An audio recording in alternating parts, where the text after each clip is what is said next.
ಶೇಖ ಈಗ ವಿನಯ್ ಕುಲಕರ್ಣಿ ಅವರು ಈ ಪ್ರಕರಣದಲ್ಲಿ ಭಾಗಿಯಾಗಿದ್ದಾರೆ ಅನ್ನೋದಕ್ಕೆ ಸಿಬಿಐ ಕೊಟ್ಟಂತ ಸಾಕ್ಷಿಗಳಲ್ಲಿ ಪ್ರಮುಖವಾದದ್ದೇನು? ವಿನಯ್ ಕುಲಕರ್ಣಿ ಅವರು ಇದರಲ್ಲಿ ದೋಷಿ ಅಂತೇಳಿ ಇವತ್ತೇನು ಆದೇಶ ಬಂದಿದೆಯಲ್ಲ, ನ್ಯಾಯಾಲಯ ತೀರ್ಪು ಕೊಟ್ಟಿದೆಯಲ್ಲ, ಎಸ್ ಯಾವ ರೀತಿ ಅವರು ಇದರಲ್ಲಿ ಇನ್ವಾಲ್ವ್ ಆಗಿದ್ರು, ಅವರು ಹೇಗೆ ಈ ಒಂದು ಕೊಲೆ ಪ್ರಕರಣದ ಹಿಂದಿದ್ರು, 15ನೇ ಆರೋಪಿಯಾಗಿರುವ ಇವ್ರ ಪಾತ್ರ ಏನು?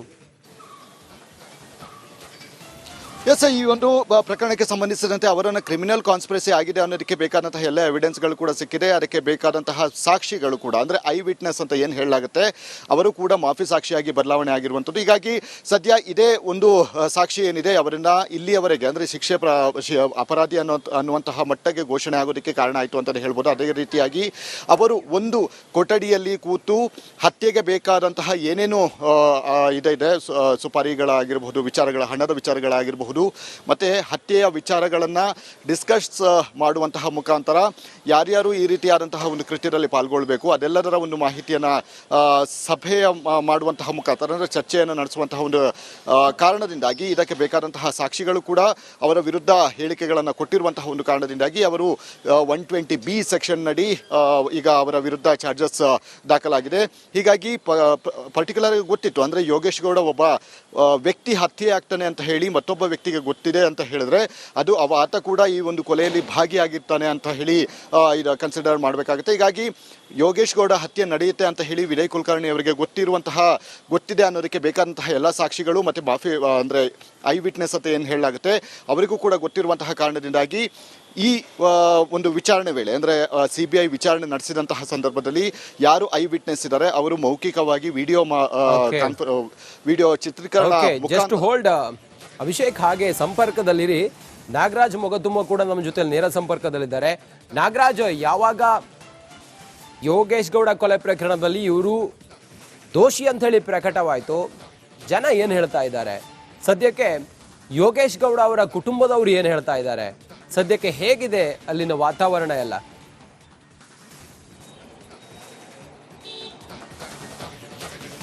ರಂಜಿತ್, ಏನು ಧಾರವಾಡದ ಜಿಲ್ಲಾ ಪಂಚಾಯತ್ ಸದಸ್ಯ ಯೋಗೇಶ್ ಗೌಡ ಕೊಲೆ ಪ್ರಕರಣಕ್ಕೆ ಸಂಬಂಧಪಟ್ಟಂಗೆ ನಿನ್ನೆ ಏನು ಜನಪ್ರತಿನಿಧಿಗಳ ನ್ಯಾಯಾಲಯ ಶಾಸಕ ವಿನಯ್ ಕುಲಕರ್ಣಿ ಸೇರಿದಂತೆ 17 ಜನ ಆರೋಪಿಗಳು ಈಗ ದೋಷಿಗಳು ಅಂತ ತೀರ್ಪನ್ನು ಪ್ರಕಟಿಸಿರುವಂಥದ್ದು. ಈ ಒಂದು ತೀರ್ಪು ಪ್ರಕಟಿಸಿದ ಬೆನ್ನಲ್ಲೇನು ಈ ಒಂದು ಕೊಲೆ ಪ್ರಕರಣದಲ್ಲಿ ಏನು A1 ಆರೋಪಿಯಾಗಿರ್ತಕ್ಕಂಥ ಬಸವರಾಜ ಮುತ್ತಿಗೆ ಜೊತೆಗೆ ಮತ್ತು ಮಾಪಿ ಸಾಕ್ಷಿ ಕೂಡ ಆಗಿರ್ತಕ್ಕಂಥ ಬಸವರಾಜ ಮುತ್ತಿಗೆ ಅವರು ಕೂಡ ಏನು ಈಗಾಗಲೇ ಧಾರವಾಡದಲ್ಲಿ ಈಗಾಗಲೇ ಟೆಂಪಲ್ ರನ್ ಕೂಡ ಆರಂಭಿಸಿರ್ತಕ್ಕಂಥದ್ದು. ಈ ಒಂದು ಕೊಲೆ ಕೇಸ್ನಲ್ಲಿ ತಾವು ಏನು ನಿರ್ದೋಷಿ ಅಂತ ಆಗಿರ್ತಕ್ಕಂಥದ್ದು. ಹೀಗಾಗಿ ಈ ಒಂದು ಕೊಲೆ ಪ್ರಕರಣದಿಂದ ಈಗ ಧಾರವಾಡದ KCD ಸರ್ಕಲ್ ಇರ್ತಕ್ಕಂಥ ಗಣೇಶ ದೇವಸ್ಥಾನಕ್ಕೆ ಬಂದು ಅಲ್ಲಿ ಪೂಜೆಯನ್ನು ಸಲ್ಲಿಸುವಂಥ ಕೆಲಸವನ್ನು ಕೂಡ ಮಾಡಿರ್ತಕ್ಕಂಥದ್ದು. ಏನು ಮತ್ತೊಂದು ಕಡೆಗೆ ಇನ್ನೂ ಕೂಡ ಏನು ಶಿಕ್ಷೆಯ ಪ್ರಮಾಣ ಕೂಡ ಪ್ರಕಟವಾಗಿಲ್ಲ. ಆಗಲೇ ಕೂಡ ಸೋಷಿಯಲ್ ಮೀಡಿಯಾದಲ್ಲಿ ಈಗಾಗಲೇ ಉಪಚುನಾವಣೆಯ ಲೆಕ್ಕಾಚಾರಗಳು ಕೂಡ ಶುರುವಾಗಿರ್ತಕ್ಕಂಥದ್ದು. ಅಂದರೆ ಏನು ಈ ಒಂದು ಉಪಚುನಾವಣೆಯನ್ನು ಚುನಾವಣಾ ಆಯೋಗ ಘೋಷಣೆ ಮಾಡಬೇಕು ಅಂತ ಹೇಳಿ ಈಗಾಗಲೇ ಸೋಷಿಯಲ್ ಮೀಡಿಯಾದಲ್ಲಿ ಪೋಸ್ಟ್ಗಳನ್ನು ಕೂಡ ಹರಿಬಿಡುವಂಥ ಕೆಲಸವನ್ನು ಜನರು ಕೂಡ ಮಾಡ್ತಾ ಇದ್ದಾರೆ. ಇನ್ನೊಂದು ಈ ಒಂದು ಕೊಲೆ ಪ್ರಕರಣ ಯಾವಾಗ ಆ ಕೊಲೆ ಪ್ರಕರಣ ನಡೆದಿತ್ತು ಆ ಒಂದು ಸಂದರ್ಭದಲ್ಲಿ ಇಲ್ಲಿ ಸ್ಥಳೀಯ ಪೊಲೀಸರು ಈ ಒಂದು ಪ್ರಕರಣವನ್ನು ನಡೆಸಿದ್ರು. ಆದರೆ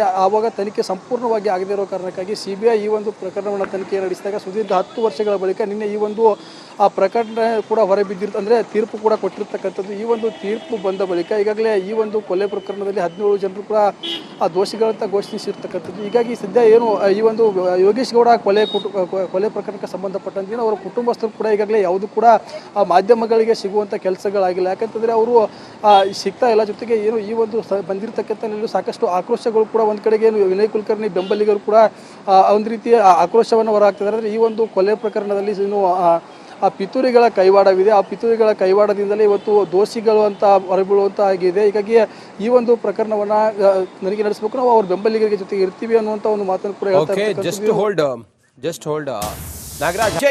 ಈಗ ವಿನಯ್ ಕುಲಕರ್ಣಿ ಅವರು ಈ ಪ್ರಕರಣದಲ್ಲಿ ಭಾಗಿಯಾಗಿದ್ದಾರೆ ಅನ್ನೋದಕ್ಕೆ CBI ಕೊಟ್ಟಂತ ಸಾಕ್ಷಿಗಳಲ್ಲಿ ಪ್ರಮುಖವಾದದ್ದೇನು? ವಿನಯ್ ಕುಲಕರ್ಣಿ ಅವರು ಇದರಲ್ಲಿ ದೋಷಿ ಅಂತೇಳಿ ಇವತ್ತೇನು ಆದೇಶ ಬಂದಿದೆಯಲ್ಲ, ನ್ಯಾಯಾಲಯ ತೀರ್ಪು ಕೊಟ್ಟಿದೆಯಲ್ಲ, ಎಸ್ ಯಾವ ರೀತಿ ಅವರು ಇದರಲ್ಲಿ ಇನ್ವಾಲ್ವ್ ಆಗಿದ್ರು, ಅವರು ಹೇಗೆ ಈ ಒಂದು ಕೊಲೆ ಪ್ರಕರಣದ ಹಿಂದಿದ್ರು, 15ನೇ ಆರೋಪಿಯಾಗಿರುವ ಇವ್ರ ಪಾತ್ರ ಏನು? ಎಸ್ ಈ ಒಂದು ಪ್ರಕರಣಕ್ಕೆ ಸಂಬಂಧಿಸಿದಂತೆ ಅವರನ್ನು ಕ್ರಿಮಿನಲ್ ಕಾನ್ಸ್ಪಿರಸಿ ಆಗಿದೆ ಅನ್ನೋದಕ್ಕೆ ಬೇಕಾದಂತಹ ಎಲ್ಲ ಎವಿಡೆನ್ಸ್ಗಳು ಕೂಡ ಸಿಕ್ಕಿದೆ. ಅದಕ್ಕೆ ಬೇಕಾದಂತಹ ಸಾಕ್ಷಿಗಳು ಕೂಡ ಅಂದರೆ ಐ ವಿಟ್ನೆಸ್ ಅಂತ ಏನು ಹೇಳಲಾಗುತ್ತೆ ಅವರು ಕೂಡ ಮಾಫಿ ಸಾಕ್ಷಿಯಾಗಿ ಬದಲಾವಣೆ ಆಗಿರುವಂಥದ್ದು. ಹೀಗಾಗಿ ಸದ್ಯ ಇದೇ ಒಂದು ಸಾಕ್ಷಿ ಏನಿದೆ ಅವರನ್ನ ಇಲ್ಲಿಯವರೆಗೆ ಅಂದರೆ ಶಿಕ್ಷೆ ಅಪರಾಧಿ ಅನ್ನುವಂತಹ ಮಟ್ಟಕ್ಕೆ ಘೋಷಣೆ ಆಗೋದಕ್ಕೆ ಕಾರಣ ಆಯಿತು ಅಂತಲೇ ಹೇಳ್ಬೋದು. ಅದೇ ರೀತಿಯಾಗಿ ಅವರು ಒಂದು ಕೊಠಡಿಯಲ್ಲಿ ಕೂತು ಹತ್ಯೆಗೆ ಬೇಕಾದಂತಹ ಏನೇನು ಇದೆ ಸುಪಾರಿಗಳಾಗಿರಬಹುದು, ಹಣದ ವಿಚಾರಗಳಾಗಿರಬಹುದು, ಮತ್ತೆ ಹತ್ಯೆಯ ವಿಚಾರಗಳನ್ನು ಡಿಸ್ಕಸ್ ಮಾಡುವಂತಹ ಮುಖಾಂತರ ಯಾರ್ಯಾರು ಈ ರೀತಿಯಾದಂತಹ ಒಂದು ಕೃತ್ಯದಲ್ಲಿ ಪಾಲ್ಗೊಳ್ಳಬೇಕು ಅದೆಲ್ಲದರ ಒಂದು ಮಾಹಿತಿಯನ್ನು ಸಭೆಯ ಮಾಡುವಂತಹ ಮುಖಾಂತರ ಅಂದರೆ ಚರ್ಚೆಯನ್ನು ನಡೆಸುವಂತಹ ಒಂದು ಕಾರಣದಿಂದಾಗಿ ಇದಕ್ಕೆ ಬೇಕಾದಂತಹ ಸಾಕ್ಷಿಗಳು ಕೂಡ ಅವರ ವಿರುದ್ಧ ಹೇಳಿಕೆಗಳನ್ನು ಕೊಟ್ಟಿರುವಂತಹ ಒಂದು ಕಾರಣದಿಂದಾಗಿ ಅವರು 120B ಸೆಕ್ಷನ್ ನಡಿ ಈಗ ಅವರ ವಿರುದ್ಧ ಚಾರ್ಜಸ್ ದಾಖಲಾಗಿದೆ.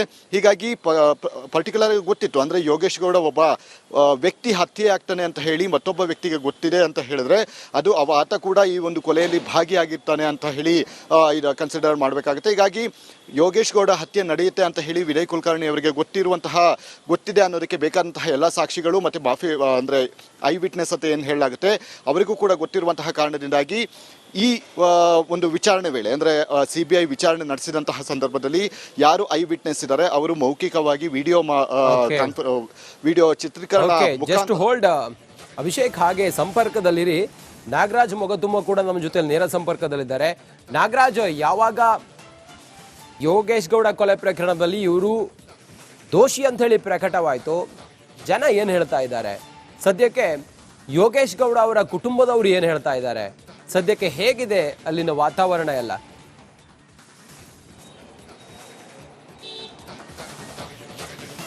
ರಂಜಿತ್, ಏನು ಧಾರವಾಡದ ಜಿಲ್ಲಾ ಪಂಚಾಯತ್ ಸದಸ್ಯ ಯೋಗೇಶ್ ಗೌಡ ಕೊಲೆ ಪ್ರಕರಣಕ್ಕೆ ಸಂಬಂಧಪಟ್ಟಂಗೆ ನಿನ್ನೆ ಏನು ಜನಪ್ರತಿನಿಧಿಗಳ ನ್ಯಾಯಾಲಯ ಶಾಸಕ ವಿನಯ್ ಕುಲಕರ್ಣಿ ಸೇರಿದಂತೆ 17 ಜನ ಆರೋಪಿಗಳು ಈಗ ದೋಷಿಗಳು ಅಂತ ತೀರ್ಪನ್ನು ಪ್ರಕಟಿಸಿರುವಂಥದ್ದು. ಈ ಒಂದು ತೀರ್ಪು ಪ್ರಕಟಿಸಿದ ಬೆನ್ನಲ್ಲೇನು ಈ ಒಂದು ಕೊಲೆ ಪ್ರಕರಣದಲ್ಲಿ ಏನು A1 ಆರೋಪಿಯಾಗಿರ್ತಕ್ಕಂಥ ಬಸವರಾಜ ಮುತ್ತಿಗೆ ಜೊತೆಗೆ ಮತ್ತು ಮಾಪಿ ಸಾಕ್ಷಿ ಕೂಡ ಆಗಿರ್ತಕ್ಕಂಥ ಬಸವರಾಜ ಮುತ್ತಿಗೆ ಅವರು ಕೂಡ ಏನು ಈಗಾಗಲೇ ಧಾರವಾಡದಲ್ಲಿ ಈಗಾಗಲೇ ಟೆಂಪಲ್ ರನ್ ಕೂಡ ಆರಂಭಿಸಿರ್ತಕ್ಕಂಥದ್ದು. ಈ ಒಂದು ಕೊಲೆ ಕೇಸ್ನಲ್ಲಿ ತಾವು ಏನು ನಿರ್ದೋಷಿ ಅಂತ ಆಗಿರ್ತಕ್ಕಂಥದ್ದು. ಹೀಗಾಗಿ ಈ ಒಂದು ಕೊಲೆ ಪ್ರಕರಣದಿಂದ ಅವರೀಗ ಧಾರವಾಡದ KCD ಸರ್ಕಲ್ ಇರ್ತಕ್ಕಂಥ ಗಣೇಶ ದೇವಸ್ಥಾನಕ್ಕೆ ಬಂದು ಅಲ್ಲಿ ಪೂಜೆಯನ್ನು ಸಲ್ಲಿಸುವಂಥ ಕೆಲಸವನ್ನು ಕೂಡ ಮಾಡಿರ್ತಕ್ಕಂಥದ್ದು. ಏನು ಮತ್ತೊಂದು ಕಡೆಗೆ ಇನ್ನೂ ಕೂಡ ಏನು ಶಿಕ್ಷೆಯ ಪ್ರಮಾಣ ಕೂಡ ಪ್ರಕಟವಾಗಿಲ್ಲ. ಆಗಲೇ ಕೂಡ ಸೋಷಿಯಲ್ ಮೀಡಿಯಾದಲ್ಲಿ ಈಗಾಗಲೇ ಉಪಚುನಾವಣೆಯ ಲೆಕ್ಕಾಚಾರಗಳು ಕೂಡ ಶುರುವಾಗಿರ್ತಕ್ಕಂಥದ್ದು. ಅಂದರೆ ಏನು ಈ ಒಂದು ಉಪಚುನಾವಣೆಯನ್ನು ಚುನಾವಣಾ ಆಯೋಗ ಘೋಷಣೆ ಮಾಡಬೇಕು ಅಂತ ಹೇಳಿ ಈಗಾಗಲೇ ಸೋಷಿಯಲ್ ಮೀಡಿಯಾದಲ್ಲಿ ಪೋಸ್ಟ್ಗಳನ್ನು ಕೂಡ ಹರಿಬಿಡುವಂಥ ಕೆಲಸವನ್ನು ಜನರು ಕೂಡ ಮಾಡ್ತಾ ಇದ್ದಾರೆ. ಇನ್ನೊಂದು ಈ ಒಂದು ಕೊಲೆ ಪ್ರಕರಣ ಯಾವಾಗ ಆ ಕೊಲೆ ಪ್ರಕರಣ ನಡೆದಿತ್ತು ಆ ಒಂದು ಸಂದರ್ಭದಲ್ಲಿ ಇಲ್ಲಿ ಸ್ಥಳೀಯ ಪೊಲೀಸರು ಈ ಒಂದು ಪ್ರಕರಣವನ್ನು ನಡೆಸಿದ್ರು. ಆದರೆ